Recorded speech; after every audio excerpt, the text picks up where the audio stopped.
Durante siglos, los 5 grandes lagos de Norteamérica han sido escenario de multitud de leyendas, cuentos populares y misterios náuticos. Las primeras naciones Ojibwa, por ejemplo, cuentan historias de monstruos fabulosos que habitan las profundidades, las costas y los cielos de estos mares interiores, desde el Mishipeshu, una enorme criatura acuática con cuernos imbuida de poderes místicos, hasta el pájaro del trueno, el enemigo del Mishipeshu, responsable de la creación de tormentas eléctricas, pasando por las Memogovisiuis, sirenas de pelo largo que residen en los recovecos más fríos y profundos de estos océanos de agua dulce. Los viajeros franco-canadienses que surcaban estas aguas en sus canoas de corteza de abedul durante la época del comercio de pieles norteamericano tenían sus propias historias de lugares encantados y curiosos, como las Pictured Rocks a orillas del lago superior, una serie de coloridos acantilados de areniscas salpicados de oscuras cavernas donde se decía que vivía un espíritu travieso llamado Menibushu, y la Cloche, una extraña roca en una isla del lago Hurón que, al ser golpeada, sonaba como una campana a través del agua. La tradición más moderna de Michigan está repleta de historias de desagües subterráneos sin fondo que conectan estas enormes masas de agua con lagos y cursos de agua adyacentes más pequeños. Según la leyenda, las corrientes submarinas arrastran los cadáveres de los pescadores ahogados hasta estos desagües, dando lugar a otra leyenda popular que afirma que los grandes lagos nunca abandonan a sus muertos. De todas las extrañas historias y leyendas que rodean a los grandes lagos, quizá las más escalofriantes sean las relativas a la multitud de barcos y marineros que los lagos se han tragado a lo largo de los años. Sin duda, la más famosa es la historia del Edmund Fitzgerald, un enorme carguero de los grandes lagos cuya misteriosa y prematura desaparición quedó inmortalizada en la exitosa canción de 1976 del cantante popular canadiense Gordon Lightfoot, The Wreck of the Edmund Fitzgerald, el naufragio del Edmund Fitzgerald. La historia del Edmund Fitzgerald comienza en 1957, cuando una compañía de seguros estadounidense llamada Northwestern Mutual encargó la construcción del buque y le puso el nombre de su presidente. Con 232 metros de eslora, 13,632 toneladas de registro bruto. En el momento de su botadura fue el buque más grande que jamás surcó las aguas de los grandes lagos. Edmund Fitzgerald comenzó su carrera con una nota ominosa. Durante su bautizo en Detroit, Michigan, Elizabeth Fitzgerald, la esposa del empresario que dio nombre al carguero, intentó 3 veces romper una botella de champán en la proa del buque, consiguiéndolo la última vez, cuando las cuerdas que sujetaban el barco a la costa se cortaron. El carguero se deslizó por una rampa hacia el río Detroit y cayó al agua en un ángulo incómodo, levantando una enorme ola que mojó a todos los asistentes a la ceremonia. El choque con el agua fría provocó un paro cardíaco a uno de los asistentes, de 58 años, que había viajado desde Toledo, Ohio, para presenciar la botadura y murió en el acto, a pesar de su poco propicia inauguración. El SS Edmund Fitzgerald siguió una breve pero próspera carrera transportando taconita, granulos procesados de mineral de hierro, por los grandes lagos. Debido a su velocidad y capacidad de carga, el carguero batió récords de transporte durante los 748 viajes que realizó a lo largo de su vida. La tarde del 9 de noviembre de 1975, el SS Edmund Fitzgerald partió de Superior, Wisconsin, con destino a una acería cercana a Detroit con la bodega llena de 26,000 toneladas de taconita. Estaba capitaneado por Ernest McSorley, un marino canadiense conocido por su tranquilo estoicismo y su disposición a navegar en aguas bravas, y tripulado por 28 marineros veteranos. Al cabo de unas 3 horas de travesía, el Edmund Fitzgerald fue alcanzado y posteriormente seguido por otro carguero cargado de taconita, el SS Arthur M. Anderson, cuyo capitán, Jesse Bernie Cooper, aceptó acompañarlo a través del lago Superior. En ese momento, una fuerte tormenta invernal se abría paso a través del lago. alimentados por la colisión de vientos fríos del Ártico con frentes cálidos del Golfo de México. Estos feroces vendavales ciclónicos se conocen coloquialmente como la bruja de noviembre. Confiando en la experiencia de sus tripulaciones y en la integridad de los buques que comandaban, ni McSorley ni Cooper se lo pensaron dos veces antes de dirigir sus cargueros hacia el corazón de esta tempestad que se intensificaba rápidamente. Los prudentes capitanes adoptaron un rumbo a lo largo de la costa norte canadiense del lago Superior, que les ofrecería cierta protección frente a la tormenta, y se mantuvieron en contacto regular por radio. El Edmund Fitzgerald y el Arthur M.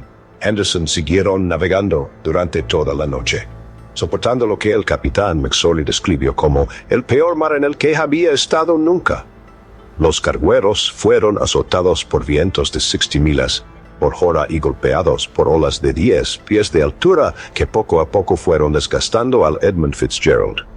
A las 3:30 de la madrugada, el carguero había empezado a inclinarse hacia un lado.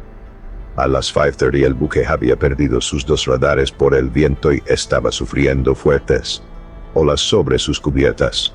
A las 7:10 de esa tarde, cuando el Edmund Fitzgerald se encontraba a unas 15 millas náuticas de Whitefish Bay de las ciudades gemelas de Sault Ste. Marie Masala, el primer oficial del capitán Cooper, Morgan Clark, llamó por radio al capitán McSorley para informarle de la presencia de un barco que se encontraba delante de él. Concluyó la transmisión preguntando cómo le iba al Edmund Fitzgerald. La respuesta de McSorley fue: "Estamos aguantando". Eso fue lo último que se supo de Ernest McSorley o de su tripulación. Instantes después, el Edmund Fitzgerald se desplomó misteriosa y repentinamente 1,500 metros hasta el fondo del lago Superior, partiéndose por la mitad y sepultando al capitán McSorley y a su tripulación de 28 personas en una gelida tumba acuática. No hubo testigos del desastre. Los tripulantes del Arthur M. Henderson solo se dieron cuenta de que algo iba mal cuando McSorley no respondió a sus preguntas por radio y cuando se dieron cuenta de que no podían ver ninguna de las luces del Edmund Fitzgerald en la distancia cuando se disipó la niebla. Cuando el enorme carguero no apareció en su pantalla de radar, el capitán Cooper llamó a los guardacostas canadienses y les informó de la situación. Una hora más tarde, los guardacostas estadounidenses y canadienses iniciaron una búsqueda aérea conjunta del buque desaparecido y su tripulación. Los esfuerzos del equipo de rescate se vieron pronto complementados por los de las tripulaciones del Arthur M. Henderson y el William Clay Ford. Este último un carguero anclado en las proximidades, que abandonaron la relativa seguridad de Whitefish Bay y se unieron a la búsqueda del Edmund Fitzgerald. A pesar de una búsqueda minuciosa y concertada, el único rastro del carguero que el equipo de rescate consiguió encontrar ese día fueron los restos de un bote salvavidas destrozado sin remedio. Al día siguiente, cuando la noticia de la desaparición del carguero empezó a circular por toda la región de los Grandes Lagos, el padre Richard Ingalls, de la Mariners Church de Detroit, hizo soñar la campaña de su iglesia 29 veces, cada repique representando a un tripulante perdido del Edmund Fitzgerald. Durante 31 años, los reverentes de la Mariners Church seguirían realizando este ritual en el aniversario de la desaparición del carguero. 3 días más tarde, un avión de la Marina estadounidense equipado con un dispositivo de detección de metales descubrió el pecho. Edmund Fitzgerald yaciendo en 2 pedazos en el fondo del lago Superior, a unas 15 millas náuticas de la desembocadura de la bahía de Whitefish. Las operaciones de buceo posteriores, una de ellas dirigida por el explorador marino Jean-Michel Cousteau, hijo del célebre explorador Francis Jacques Cousteau, no lograron recuperar ninguno de los cuerpos de los 29 marineros que se hundieron con el barco. A lo largo de las 2 décadas siguientes se barajaron muchas teorías sobre la causa de la desaparición del carguero. Algunos creían que el Edmund Fitzgerald había sufrido daños fatales al tocar fondo en el banco de arena de las 6 Brazas al noroeste de la isla Caribú, no lejos de su destino final. Otros sostenían que el carguero había sido sepultado por 2 olas gemelas de unos 10 metros de altura que la tripulación del Arthur M. Anderson había encontrado a las 6:40 de la mañana del 10 de noviembre. Otros seguían sugiriendo que la bodega de carga del barco se había inundado debido a que la tripulación no había quedado correctamente las escotillas que las helaban de los elementos. Hasta la fecha, las autoridades discrepan sobre los factores concretos que contribuyeron al hundimiento del Edmund Fitzgerald y, a día de hoy, la verdadera causa del vuelco del carguero sigue siendo uno de los mayores misterios sin resolver de los Grandes Lagos. En el verano de 1995, el explorador canadiense Dr. Joseph P. McInnes dirigió una serie de inmersiones en el barco hundido, durante las cuales rescató la campana del carguero, un artefacto que algunos escritores han descrito como el corazón simbólico del barco.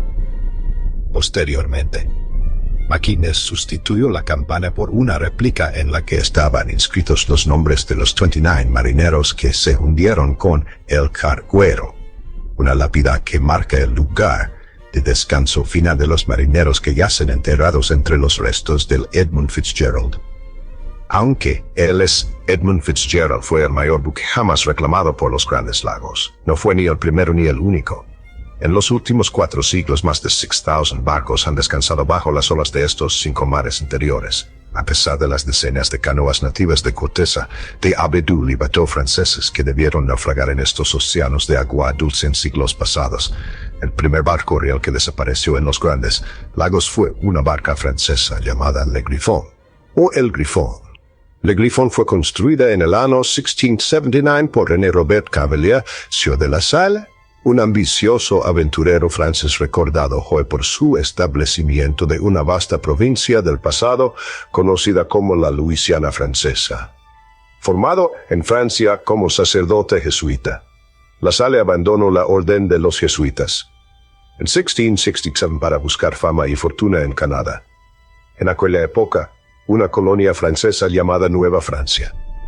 Tras adquirir algunas tierras en la isla de Montreal, dirigió una expedición infructuosa en busca del paso del noroeste, la legendaria vía fluvial a través de Norteamérica que conectaba el Atlántico con el Pacífico.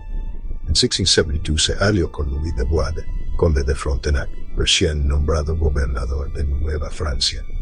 Frontenac esperaba expandir la colonia hacia el oeste desde sus confines en el valle del río San Lorenzo y llevar el comercio de pieles a los Grandes Lagos, una región salvaje poblada en aquella época por tribus nativas en guerra.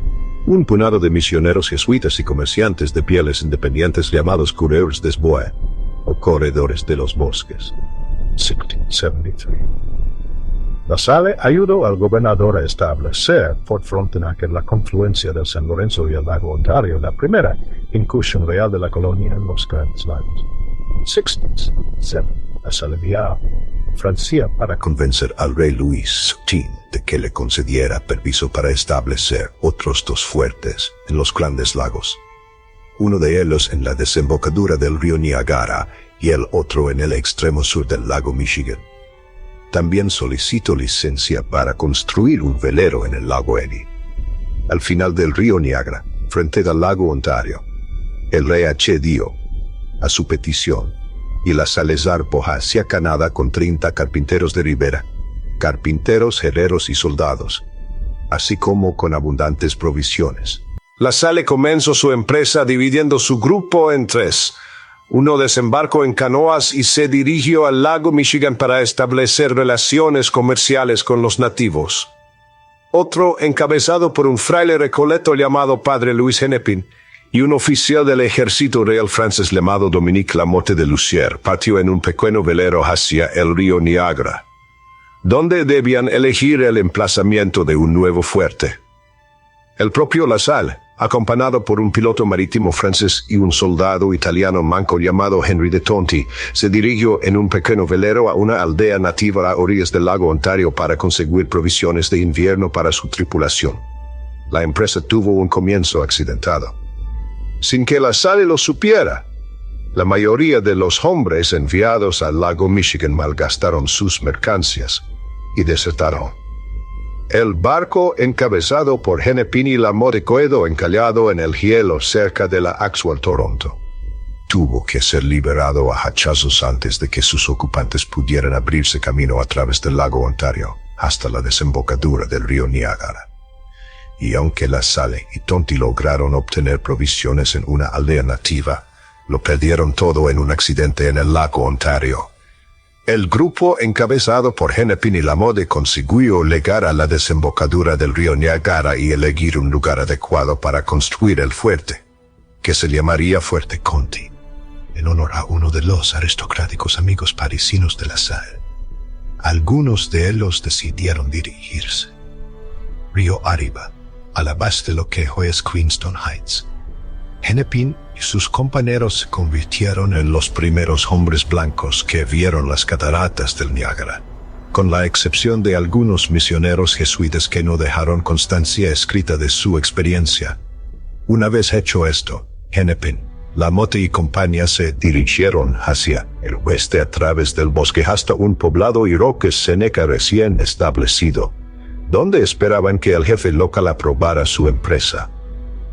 En las décadas de 1640 y 1650, la belicosa confederación iroquesa había abandonado sus refugios en los bosques del norte del estado de Nueva York para lanzar una ofensiva masiva contra las naciones Huron, Cree, Neutral y Petun de los Grandes Lagos, armados con mosquetes y tomahawks de acero suministrados por sus aliados holandeses e ingleses del sudeste. Aniquilaron naciones enteras y expulsaron a otras de sus cotos de caza tradicionales.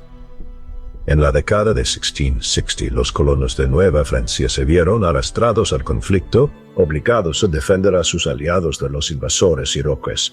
Tras una serie de sangrientas escaramuzas y contraofensivas, Nueva Francia firmó una tímida paz con la Confederación Iroquesa en 1666, permitiendo a los invasores asentarse en las tierras de las primeras naciones que habían conquistado. Desde entonces, una inestable tranquilidad reinaba en la zona oriental de los Grandes Lagos.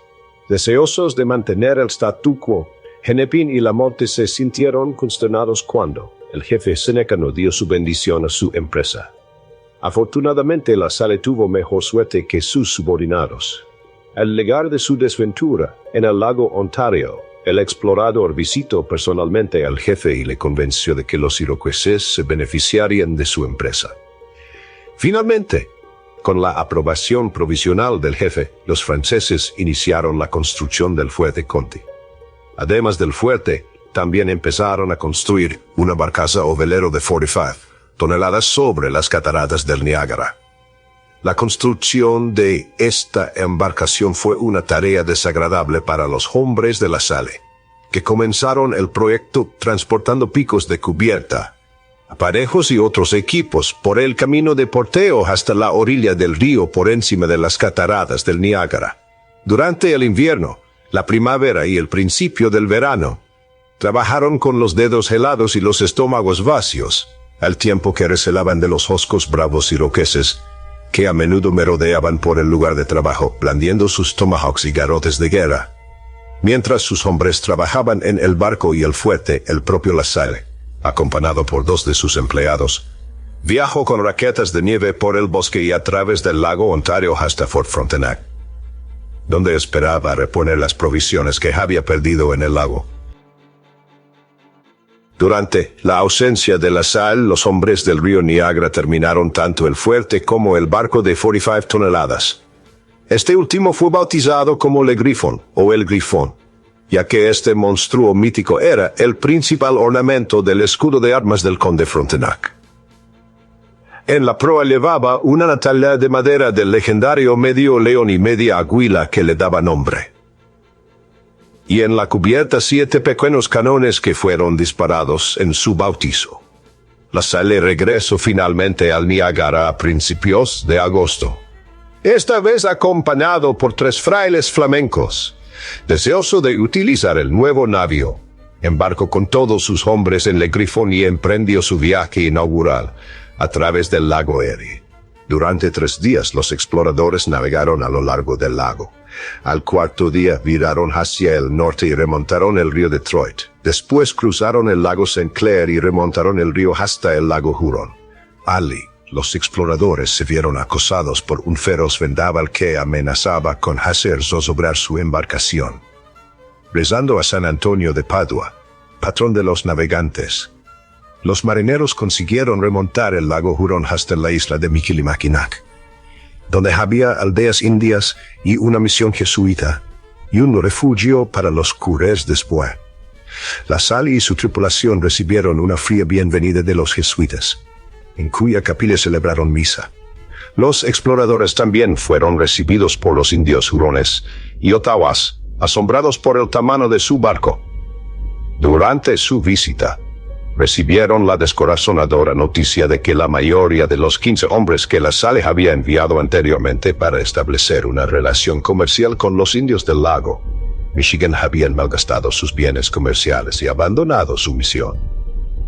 A principios de septiembre, la Salle y la tripulación del Griffon navegaron hacia el oeste, desde Michilimackinac hasta el lago Michigan y más al suroeste hasta Green Bay.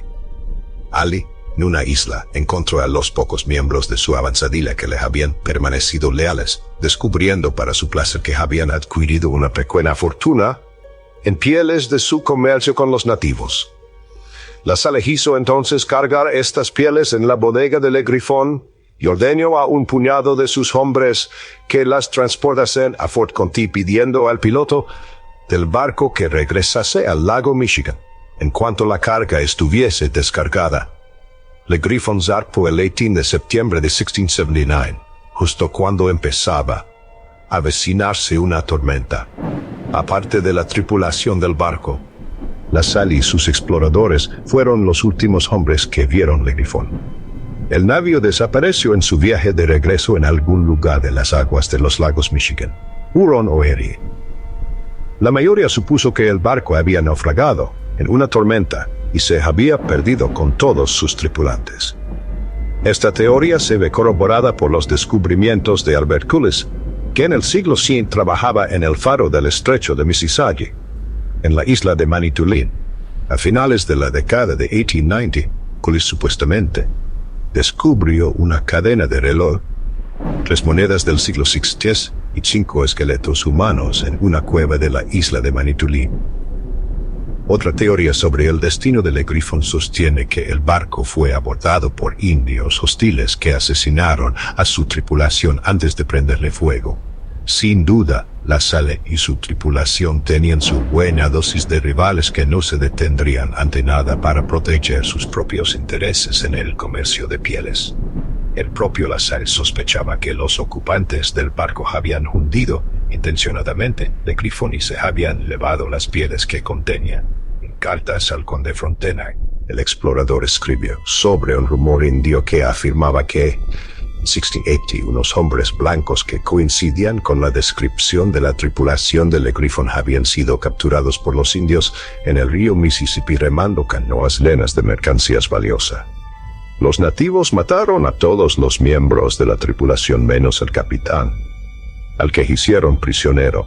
La Salle crea que estos desgraciados constituyen la tripulación de su barco, que habían hundido intencionadamente su nave y se habían llevado sus pieles con la intención de unirse a un famoso coureur des bois llamado Daniel Gresolon, Sieur Duluth.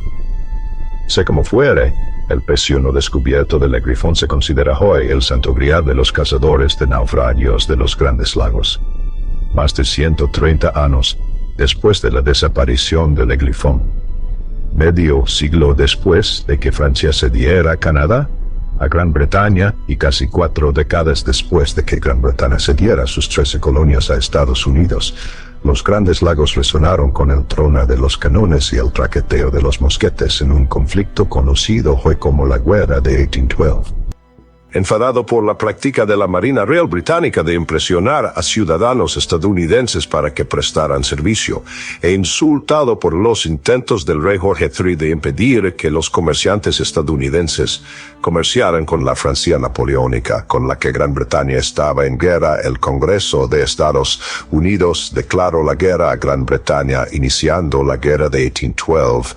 A lo largo del verano y el otoño de ese año, Los Grandes Lagos fueron testigos de una serie de enfrentamientos mortales entre las fuerzas estadounidenses y británico-canadienses, incluido el exitoso asedio británico de Detroit y una fallida invasión estadounidense del Alto Canadá, la parte canadiense de los Grandes Lagos.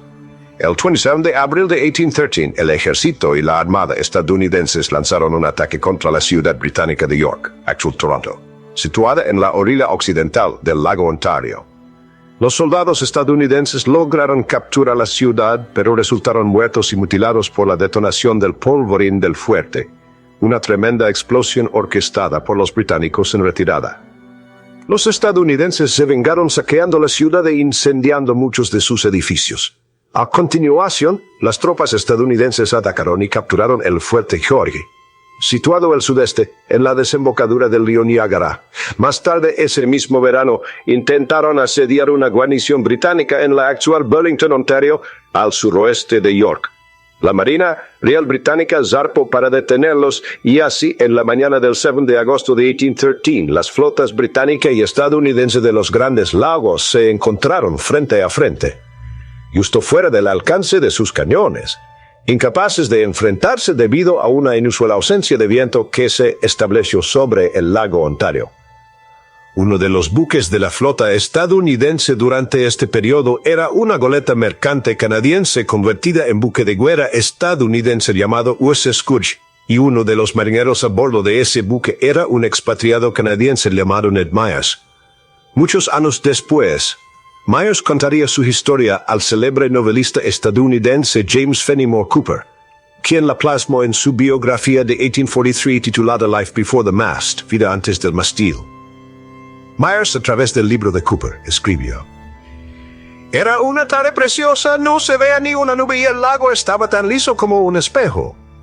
La flota inglesa estaba a poca distancia hacia el norte, tan cerca que casi podíamos contar sus puertos. Al igual que nosotros, estaban en amaras y un poco destrozados. Después de cenar, Myers y la tripulación del Scourge se acostaron junto a los canones. Myers escribió: «Pronto me quedé dormido, como si estuviera tumbado en la cama de un rey. No puedo decir cuánto duró mi siesta ni qué ocurrió en el intervalo. Me desperté, sin embargo, a consecuencia de grandes gotas de lluvia que caen sobre mi cara.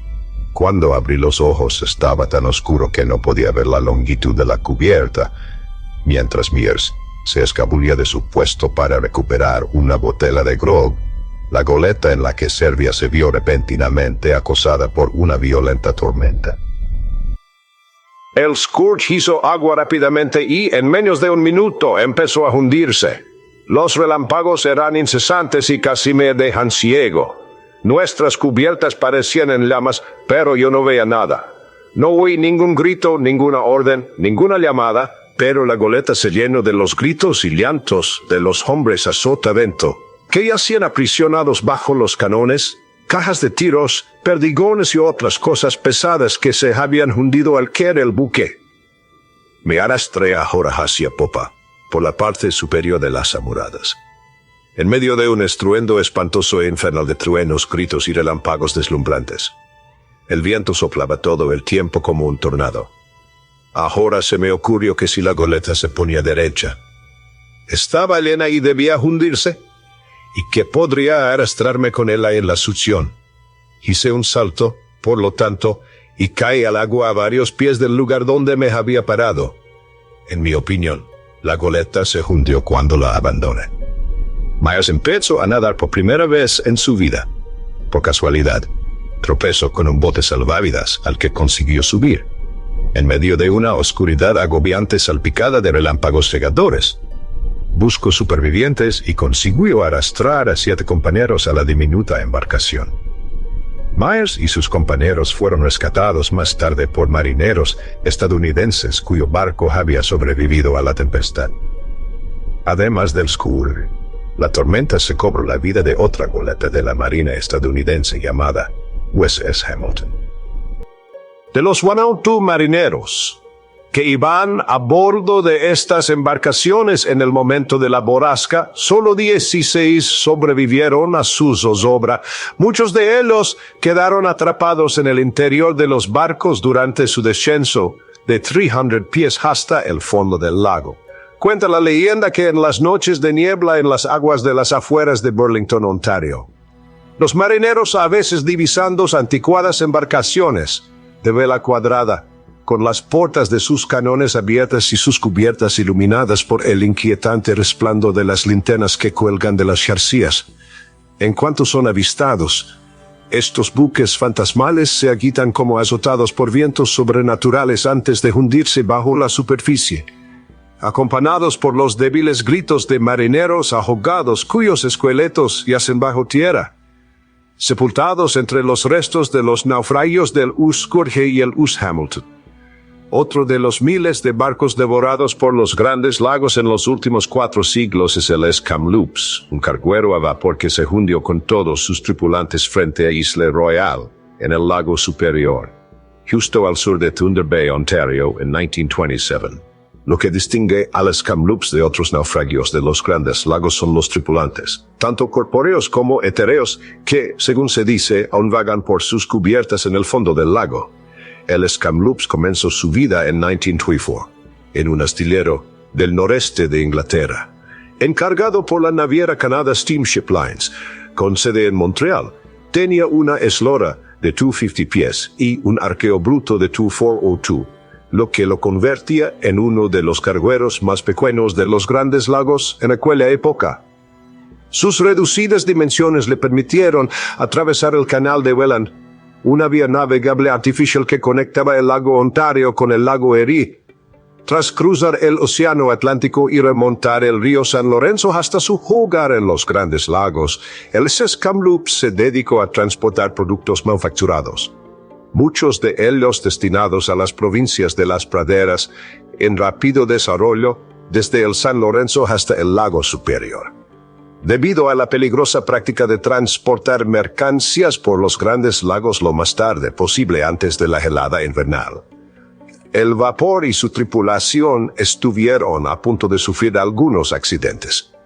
En 1926, por ejemplo, el carguero quedó atrapado en el gelo del río St. Mary, la vía navegable que conecta el lago Huron con el lago Superior. A finales de noviembre de 1927, el Kamloops, al mando del capitán William Brian, recibió el encargo de transportar una carga mixta de Montreal a Fort William, Ontario, un distrito de lo que hoy es Thunder Bay. En este viaje seguía la estela del Esquedoc, un carguero de gran ovacio que también se dirigía a Fort William. El Kamloops atravesó las esclusas de Soo, un elevador de agua en el río St. Mary, el 4 de diciembre, cuando se vio acosado por un aliante vendaval del norte. La noche del 6 de diciembre, en aguas de la Isla Royale, el capitán del Esquedoc divisó entre la niebla una masa oscura y deforme que se cernía sobre él. Él y su tripulación maniobraron frenéticamente para esquivar el misterioso obstáculo y evitaron por los pelos lo que prometía ser una colisión catastrófica. Hicieron sonar la sirena de niebla para avisar al capitán Brian. La tripulación del Kamloops continuaron hacia Fort William. Inquietantemente, el Kamloops no llegó a puerto esa noche. En los días que siguieron a la tormenta, los equipos de búsqueda y rescate recorrieron los alrededores en busca de varios barcos que no habían llegado a su destino. La mayoría de ellos quedaron varados en distintas zonas del lago, desviados de su rumbo durante el vendaval. Solo el Kamloops seguía en paradero desconocido. El invierno canadiense llegó a los grandes lagos poco después de la desaparición del carguero y las aguas del Superior empezaron a congelarse. Pronto se hizo evidente, incluso para los amigos y familiares más esperanzados, que no había prácticamente ninguna posibilidad de que alguno de los 22 tripulantes del Kamloops hubiera sobrevivido a la misteriosa calamidad que se abatió sobre su barco. En la primavera de 1928, unos pescadores que faenaban frente a la costa de Isla Royale descubrieron los cadáveres medio congelados en la orilla de la isla. Los cuerpos fueron identificados como miembros de la tripulación del Kamloops. Varios meses después, a principios de junio, los pescadores encontraron otros 6 cadáveres en la isla, 5 de ellos acurrucados como si buscaran calor. Uno de los cadáveres fue identificado como Alice Bettridge, de 22 años. una de las dos mujeres que prestaban servicio a bordo del SS Kamloops la noche de su desaparición. Medio año después, un trampero descubrió una nota manuscrita en un tarro de pepinillos cerca de la desembocadura del río Agawa, al otro lado del lago superior desde Isla Royale, que al parecer Alice había garabateado en sus últimos momentos. El mensaje dice: soy la última que queda con vida, congelándome y muriéndome de hambre en Isla Royale. Solo quiero que mamá y papá conozcan mi destino. La carta estaba firmada: al que está muerto. El 21 de agosto de 1977, el buceador recreativo Ken Engelbrecht, residente en Minneapolis, descubrió los restos del SS Kamloops mientras buscaba la embarcación frente a la costa norte de Isla Royale. El barco de vapor yacía sobre su costado de estribor a 270 pies bajo la superficie del agua. En el interior de la sala de máquinas flotaban dos cadáveres humanos de piel blanca como la nieve, ambos en excelente estado debido a los efectos conservadores del agua helada en la que estaban sumergidos y a la relativa ausencia de vida acuática a esa profundidad. Uno de estos cuerpos pertenece evidentemente a Nettie Grafton, la azafata del barco y única compañera de Alice Bettridge durante el último viaje del SS Kamloops. El otro era un hombre no identificado que llevaba un anillo de boda y al que los futuros buceadores apodaron Grandpa, Abuelo y Old Whitey, Viejo Whitey. Varios buceadores que han explorado los restos del SS Kamloops tras su descubrimiento en 1977 han informado de un espeluznante fenómeno endémico de ese cementerio submarino. Dicen que el cuerpo del viejo blanquito se movió por el barco durante el transcurso de sus aventuras acuáticas como si lo hiciera por su propia voluntad. Algunos buceadores juran que se les acercó el cadáver blanco como la tiza mientras examinaban los envoltorios de caramelos, perfectamente conservados que yacían sobre los restos del naufragio.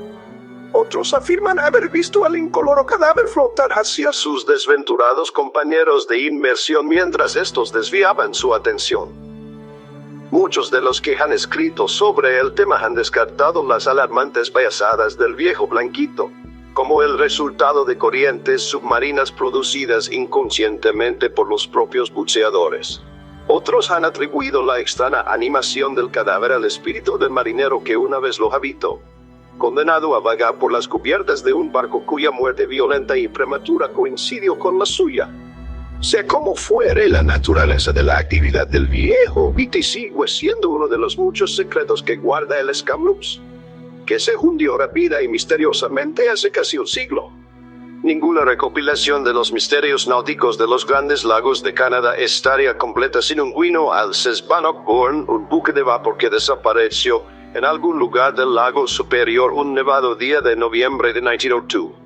A día de hoy, los restos del Bannockburn siguen sin descubrirse a pesar, según algunos, de los esfuerzos de su tripulación fantasmal, de la que se dice que se aparece a los marineros de vez en cuando en las cubiertas de su buque fantasma, quizás en las proximidades de su lugar de descanso final, antes de desvanecerse en el aire.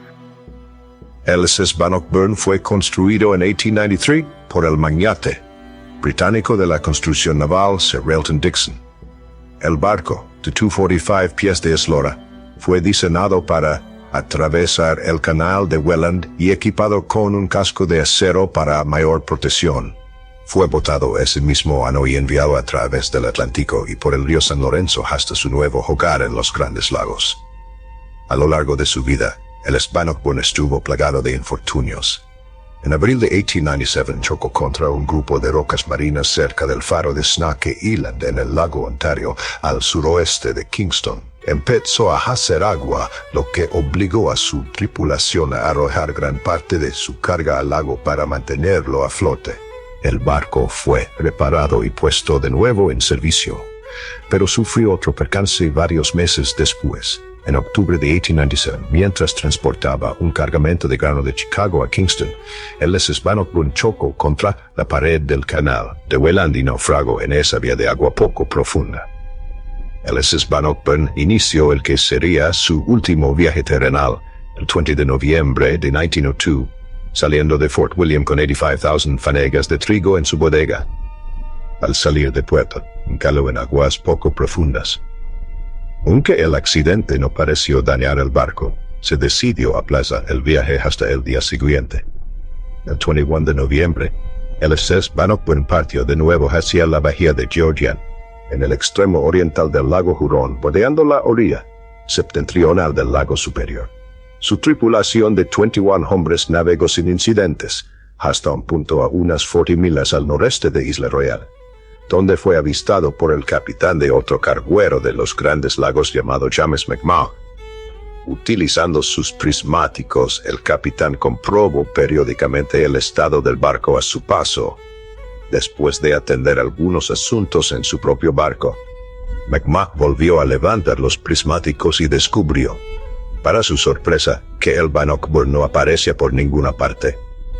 Antes de que pudiera localizar el barco, una espesa niebla se cernió sobre él y le impidió ver. El capitán McMahon supuso que la niebla debía de haber cubierto al Bannockburn y continuó su camino. Esa noche la bruja de noviembre levantó su fe cabeza y barrió el lago Superior, levantando olas y zarandeando los barcos. Hacia las 11 de la noche, en medio de una neblina de nieve levantada por el viento, la tripulación de un vapor de pasajeros llamado SS Huronic divisó un patrón de luces de barco que reconocieron como las del Bannockburn. El carguero no parecía estar en peligro y los dos buques se cruzaron sin incidentes. La tripulación del SS Huronic fue quizás la última que vio al SS Bannockburn, al menos físicamente. Cuando el carguero faltó a su cita en su logs, pocos se preocuparon demasiado, suponiendo que su tripulación se había refugiado en algún lugar para esperar a que pasara la tormenta. Cuando el Bannockburn no apareció al día siguiente, quedó claro que había sufrido algún percance. Transcurrida una semana y media, el barco se dio por perdido con todos sus tripulantes. El periódico de Kingston, el British Whig, lo publicó en su edición del 2 de diciembre de 1902. En general se admite que el vapor desaparecido no se encuentra a distancia terrestre, que ha encontrado un amaradero eterno en las inexploradas profundidades del lago Superior, que nunca se conocerán los hechos de su naufragio. Los marinos afirman que las calderas del Bannockburn debieron explotar, lo que provocó su hundimiento inmediato, sin dar a los que iban a bordo un momento para escapar. Si esta teoría es correcta, entonces el gran vapor se hundió rápidamente bajo las olas de ese gran lago, arrastrando a su tripulación a una muerte rápida y segura. Es triste saber que se perdieron tantas vidas, pero la pena es aún mayor cuando se sabe que la mayor parte de la tripulación era muy conocida en esta ciudad. El único rastro del vapor que apareció en la superficie fue un salvavidas de corcho manchado de sangre que apareció en las costas de Grand Marais, Michigan, en el extremo occidental del lago Superior, el 15 de diciembre de 1902. Durante todo el invierno, los buzos buscaron en vano los restos del SS Bannockburn. Hasta la fecha se desconoce su paradero. Cuenta la leyenda que, de vez en cuando, los marineros divisan el fantasma del Bannockburn abriéndose paso entre las olas del lago Superior, con sus lámparas parpadeando y su timonera a oscuras, antes de desvanecerse entre las salpicaduras. Esta leyenda se ha hecho tan conocida en Wisconsin, Minnesota y el norte de Ontario que el fantasma del Bannockburn ha adquirido el sobrenombre de el holandés errante de los Grandes Lagos, siendo el holandés un legendario barco fantasma condenado a navegar perpetuamente por las turbulentas aguas del Cabo de Buena Esperanza en Sudáfrica. Algunos dicen que la tripulación del Bannockburn soporta voluntariamente un destino similar, regresando rutinariamente del más ala para navegar por las gélidas aguas del lago Superior con la esperanza de que algún día se descubra su lugar de descanso final y se le conceda el respeto que merece.